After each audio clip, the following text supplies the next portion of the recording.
Hi, you're listening to the TL Podcast.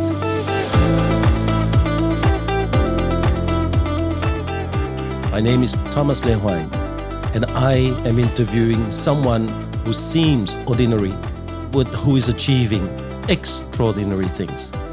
That is the quest of this interview.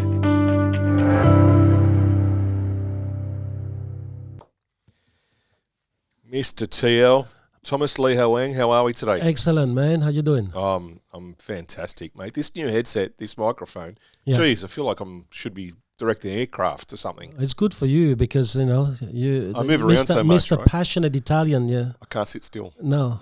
You look left, you look right, you look true. everywhere, but the microphone. Doesn't move. This one follows me everywhere I go, right? Awesome.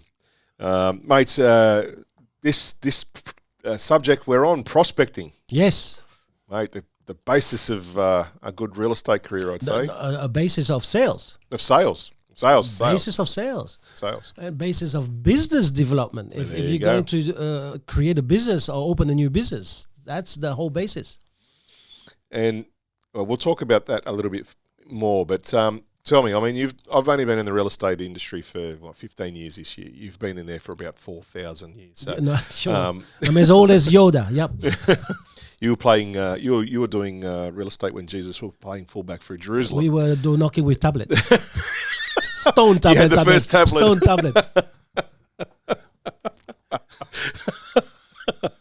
All right. So, have you seen prospecting, have you seen prospecting evolve over the years, or is people trying to find the easy way out? No, it has evolved. I believe it has evolved. The different is now in the vehicles. So the vehicles are different. And the other part of the answer is no, it hasn't, because people speak to people. I still see that in terms of numbers in most areas, that people still waiting for an agent to approach them. And from a total number of listings, about 70% of a monthly number of listings still comes from you approaching people. So somehow people are thinking, maybe it's time to sell, maybe we should do something, but they don't action it. Those who action it have got a very pressing reason. Interest rates can't afford, job losses. These things are very pressing matters. But most people, you know, if I can, I would. And then suddenly a guy knocks on their door, or suddenly somebody calls them, and I don't know what it is with people, and because they take that as a sign from the gods. Maybe it's time now. Maybe it's something we're doing. And they make the decision. I cannot believe that with social media, with all of these stuff that we have around available, that still 70% comes from somebody calling them. All right, I'm going to ask you that 70%. How do you come up with that figure? Is that the figure that you've got in your businesses? Is that a figure that you found? Well, I train quite a few offices, as you know. So when you sit down and you ask them, what's the list of listings you got, and month in, month out, you ask them, all right, how many were created by people knocking on door and following them up? How many are people calling your business? Suddenly, mate, you can see the figure. See, it's there. All now, right. it changes a bit, so the variation exists. So if in a market where there's a lot of pressure on sellers, the number is lower. So you have more call in. But in a business where, like, you know, post-COVID, where you have people selling for crazy prices week after week, they get a knock on the door. They go, all right, that's a sign. That's it. And you know what? We might as well capitalize on it. You know, Freddie from next door's done it. We can do that too. So the numbers then crept up to 80, Right, 85%. Yeah, right. Okay. Okay, so there's some good figures. So in saying that, I'm going to go off track here for a second. In saying that, should people stop marketing letterbox drops and so forth, and increase salespeople in the area, or do we need that happy medium between the two? It's like everything, man. That's why we're in business. Everything is about happy medium. Right. Yeah. Because if you knock on someone's door, chances are they have seen your letterbox drop. Chances are that they have seen your socials. Chances are that they have received a testimonials from you. These things influence whether they want to see you, because they've got now 16 agents they can choose from. Absolutely. And no one sits with 16 agents and pick the right one.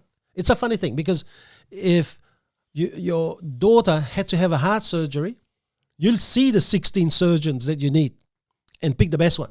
Not the cheapest one, they're always the best one. But when it comes to house, no one sits down with more than 2 or 3 agents. It's a weird thing. So people who are diligent now sit down with 2, because they go, yeah, at least I can compare. Do you want to see like the other 14? Really? Do I want to sit down with real estate agents times 2 hours, 14 times? No. So I've seen 2, I can pick. Right? Yeah. And usually they pick the one they like. A lot of the interviewing has started before you make the phone call, or before you get there. They've researched you online and so forth, because that online testimonials, what you've sold, Google reviews, Google reviews, all that sort of thing counts to that interview prior to them even selecting 2 agents to come out. So that's if they call you.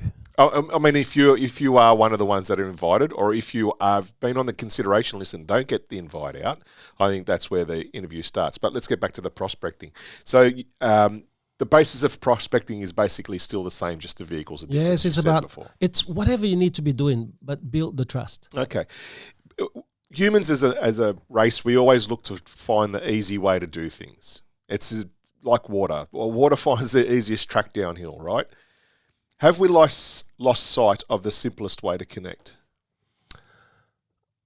Obviously, you are saying that maybe social media and devices are now, flooding us, but they're also part of our lives, Chris. I think we can choose how much we want these things to change us. So that also means we can choose to do certain things the old ways, the wise ways, the connecting ways.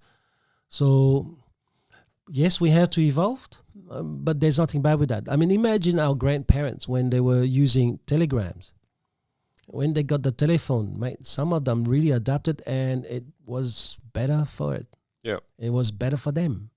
And so, no, I don't think that we've lost the simple side. I think that we are living in a world that is fast and faster right now, and we have to have vehicles that make fast impact. But then we need to also understand, because we move people, we don't just necessarily sell houses. We need that human touch to make that call, or when they call us, something memorable. So leaving them with a memorable of us, an impact from us in that initial phone call or email. In the follow-up, yep. Okay. What if you haven't got something? What if you can't find something that? We just did the winter appeal, so we have something that we had to phone prospect on, and then we achieved a great result where we could share that as well. But what if you're struggling to find something? Is it offering a service? Do you think that it would help? Is it, what other pointers can you sort of help us with on that side? I think that if you start to work with the community, it's a very good point. For example, our office, we have a barbecue for an organization that belongs to the neighborhood. So you then every 3 months you're prospecting, you're inviting people down, or you're bulk emailing, inviting people down, come and support such and such. That's right, and we do that every 3 months. So and it's funny because the last one we did, they came up as a team. I didn't have to have my team, looking after the barbecue. They had their own team, and it was fantastic. And so when you involve the community to look after itself, and you're there to pay for the sausages and so forth, you're now part of something bigger than just selling houses. Yeah, and you're connecting. And with that involvement, are you doing it for the awareness of the local community groups? Are you doing it to help raise funds for the local? Yeah. So anything that we make goes to them. Okay. So what are you charging? A couple of dollars for a steak sandwich or something? Yeah. Okay. That's correct. Amazing. Yeah. And that goes back to them. So you're buying all this out of your own kitty and putting it on and inviting whoever down, and it could be like a sports crew team or a men's club or something like that. But it also like helps people connect, And that, right? So I remember a story of the just lately. Someone just went down. It wasn't for the barbecue. It was for the winter appeal. right. And I think she was door knocking, just looking. Oh, he was door knocking for just to let people know where they could go and drop off things. And this guy said, no, I got your thing. Thanks very much. I've got a lot of things I'm going to have to bring up. But by the way, we think of selling. So our salesperson didn't even have to ask for it. Yeah, right. And I think that's what these things that you do outside just asking the question is trying to come across being human. Yeah.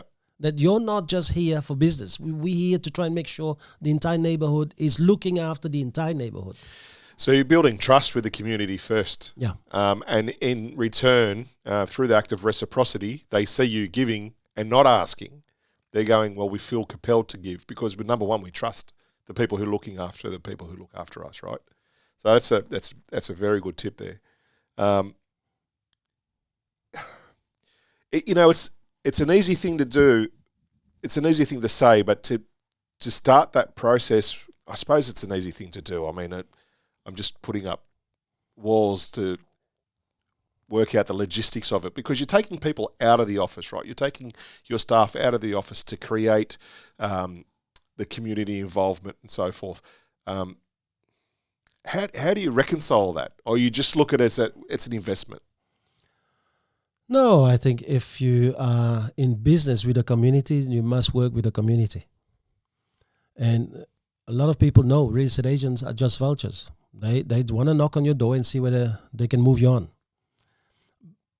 But here's the thing. We've done a few barbecues now. When I knock on your door and I say, hey, listen, we're doing a barbecue for the Barara Toastmasters, for example.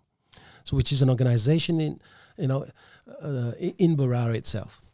So you don't have to prospect because these people go, oh, yeah, okay, so that's going to happen in 2 weeks. No problem. Thanks very much for this. Now, if you get them to say to you, oh, well, I'm thinking of selling, fine. But if they don't, didn't they answer your question that they're not selling? True. So just by talking to you from a different angle, if they don't come up and say, we think you're selling, that means we're not selling. And why is it that we have to hit people with a line before we understand it? I mean, if a guy opens the door and says, piss off, he's telling you he's not selling. So if he's saying to you, oh, yeah, mate, I've seen the barbecue thing, I've seen the brochure, I'm going to be there. He's telling you, I'm going to go and probably I'm not selling. But now we're connecting on a different level. Yep. Very good. All right, bringing it back into the basis of prospecting, where do you think most agents go wrong? Most agents are, right or wrong, they are into instant gratification. Okay. They want to be in there for a very short term. They don't understand the need to cultivate and really farm the area. They hate delayed gratification. That's society in general now, though. We've bred people to be wanting things yesterday. Yes and no, Chris. And I watch the Olympics, and when I hear of people who have dedicated 10 years of their life, pushing things away, not going to parties because they want to win the gold. And then you hear their story and they've won the gold. And you go, well, he's lucky. No. It's a matter of design. They saw it. Michael Phelps, I think at the age of 10, decided he was going to be the greatest of all time. Right. He decided he's going to be an Olympian. So Michael Phelps, I mean, he's the GOAT. And he's got nothing to do with this Olympics. But did you know that he's won, I think, 23 gold medals? 23, man. In his career. Yeah. People go for one. Yeah. I think he's won over 40 medals, but 23 of them are gold. Now, he says For 5 years, I did not miss training. 5 years, not one day. Yeah, well. Now, that is delayed gratification for you. That is understanding you have to put the hard yard. And I think that that's where a lot of agents need to wake up to themselves. If you are going to be in the area, first, you have to be known in the area. You must pay the price. Pay the price. It's a very... We often talk about work-life balance and paying the price. A lot of people aren't doing that, right? To achieve that, like not missing training for 5 years straight. That's huge. From the age of what, 10? Yeah. Unreal.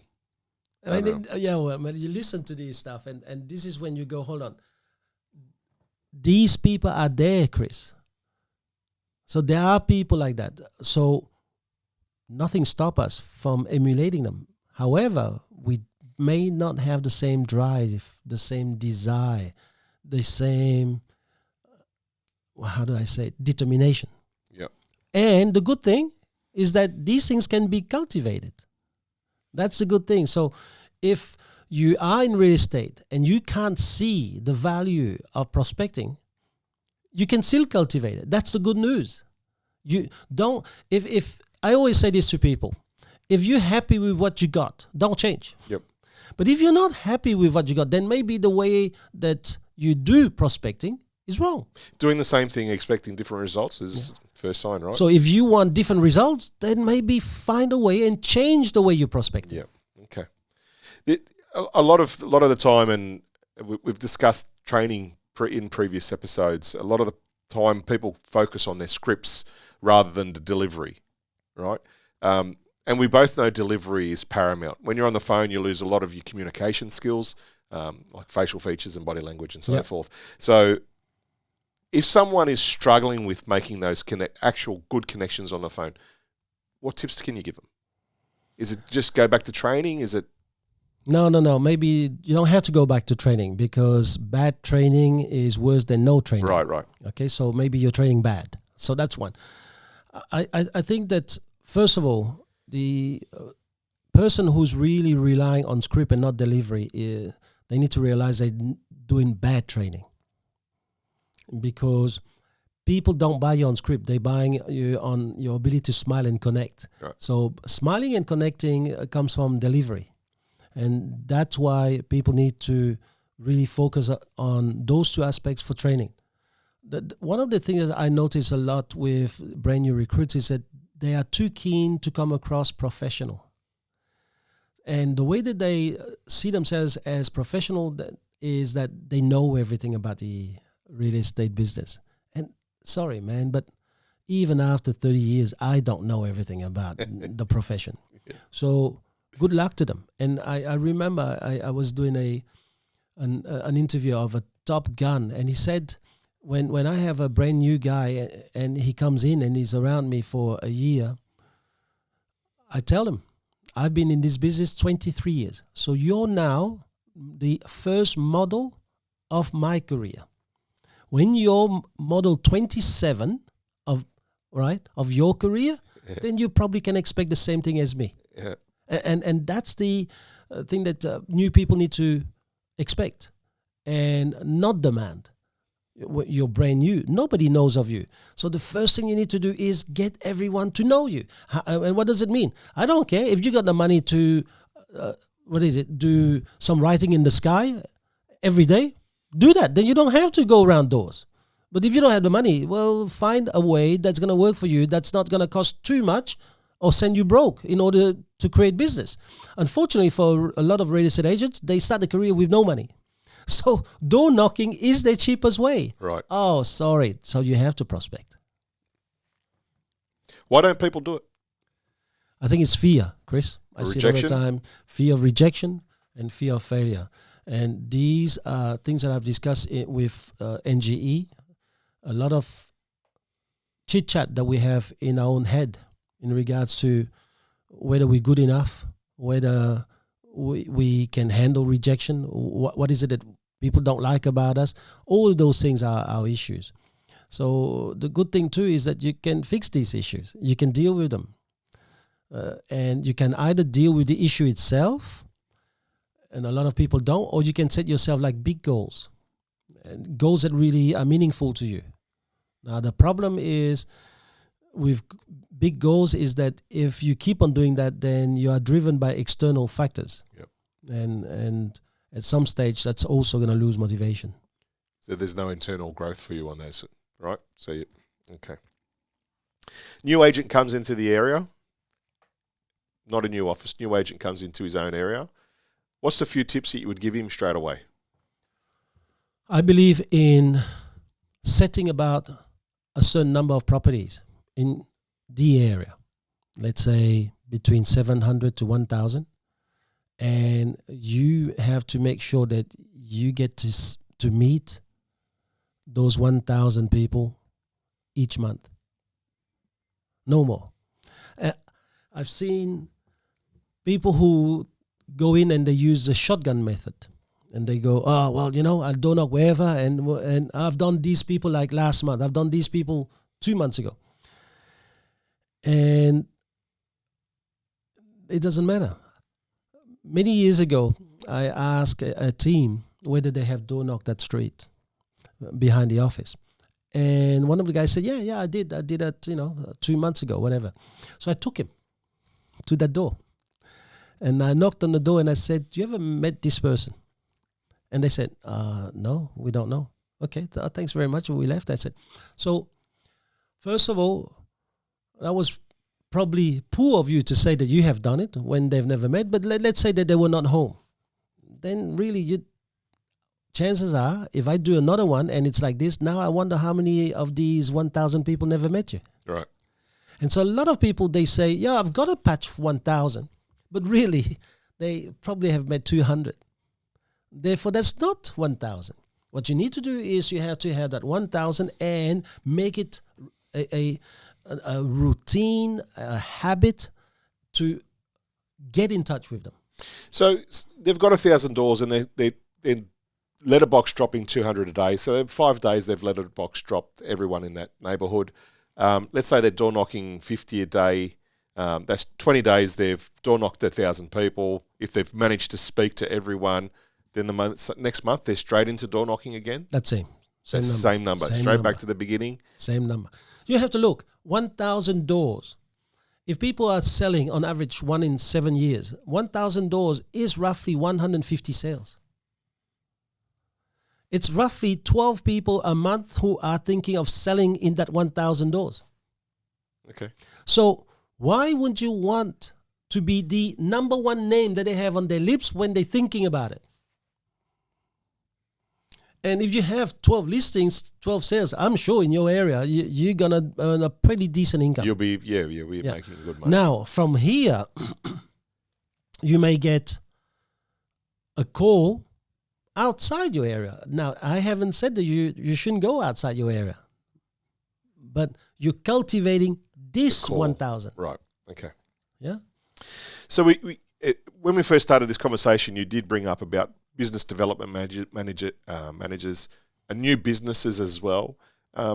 With new business prospecting, not in real estate, just a new business open up, and it might be a lawyer, or it might be whatever.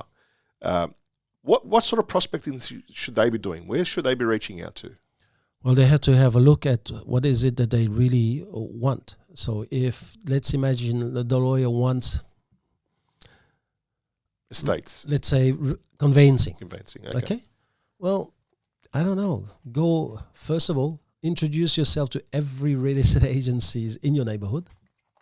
Okay. Now, because it is smaller and you need a patch, well, you need to expand your area. You can't just go and visit people who are, let's say, in Dural. Yeah. Because you may just see 6-7 real estate offices. You have to go to Castle Hill. You have to do Kellyville. That's what I mean. Now, that's one. Then you have to go to every open home, introduce yourself to the agent, because now you have a different contact.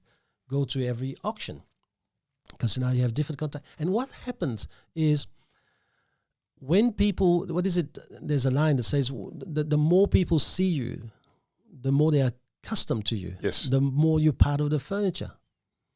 And if they did that after a few weeks, mate, they'd be getting things, because a real estate agent's going to go, do you know what? I've seen her 4 times to our auctions or open homes. And suddenly they get someone who needs a contract. Here's one. Go to them. And now we start. There you now go. we start The a service will relationship. be there. Absolutely. And number 2, if you are dealing with real estate agents, when you receive these leads, thank them personally and give them a call and keep them in the loop. Yep. With obviously respecting the privacy of your clients. But when a professional feels that they somehow are getting some piece of information that they wouldn't get otherwise, now they want to refer more people. Yep. Okay. Well, that's good. That's good information, man. Can I ask you, new recruit into the area, you've given us a rundown on what they should be doing. Is there a book you would suggest to a new recruit? No, I don't think so. I think that those people who've read my book, NGE, they will know that you have to work on the trinity of SMS all the time. And SMS stands for skill, mindset, and self. So depending on the new recruit, they may need more skill, they may need more mindset or self. Now they're going to have to really decide which patch they need to work on first. Yeah, okay. Right? So it's a little bit like you have 3 patches of veggies.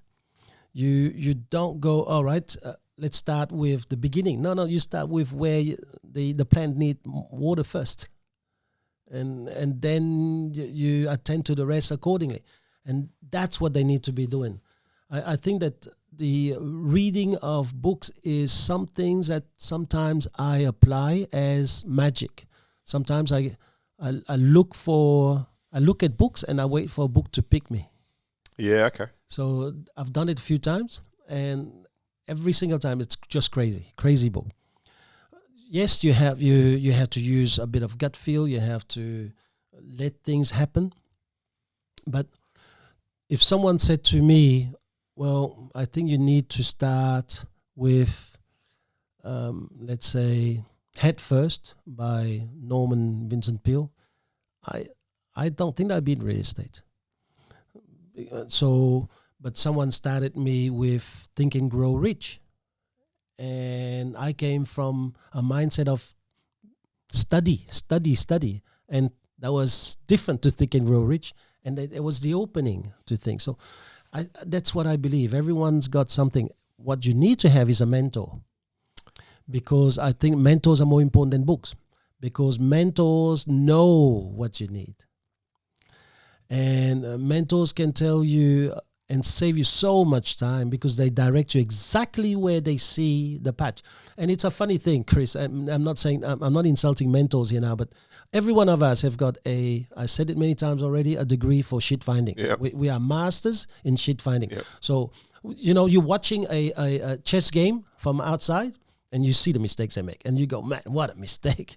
And then you get into the game and you just get destroyed by the guy you just lost. Same thing. You can see someone make mistakes, but the minute that you do it yourself and you run the show yourself, you make the same mistake no matter what. And I think that's the bit that we have a little bit when we mentor someone. Why do I go to a mentor and not anyone then? Because a mentor cares about you. Yep. A mentor wants to see you grow. Wants to see you do better. Therefore, the way that they think comes very much without a hidden agenda, and it's totally transparent. It's amazing advice, mate. Amazing advice. I think the biggest thing is prospecting is more than just picking up phones and knocking on doors. Oh yeah, I have brand new people who look at me with huge, goggles. When I say to them, each week, go to a cafe, sit down for an hour, 2 hours, and talk to buyers. Because you're going to have people walking past, they see you week in, week out. Yep. They're now going to start being triggered and recognize that's a real estate agent. Yep. I said to them, do not prospect because you don't want to be begging when you're around a cafe. One guy did that, and you know what happened? The guy next to him gave him a tap on the shoulder. I heard you talking about this property here. I'm actually looking to buy one. I mean, it's just crazy stuff. Yeah. And people don't do that because they're driven. And earlier I said that partly, it's their fault, but brand new people are pushed by their leaders to do numbers. And so what the business owners need to understand is that, hold on, if I want to groom this person into a champion around this area, are they known?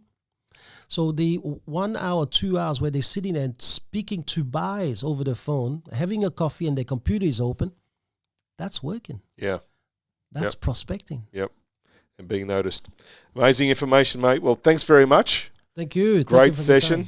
See you on the next one, mate. See you, man. Thanks, bud. Bye.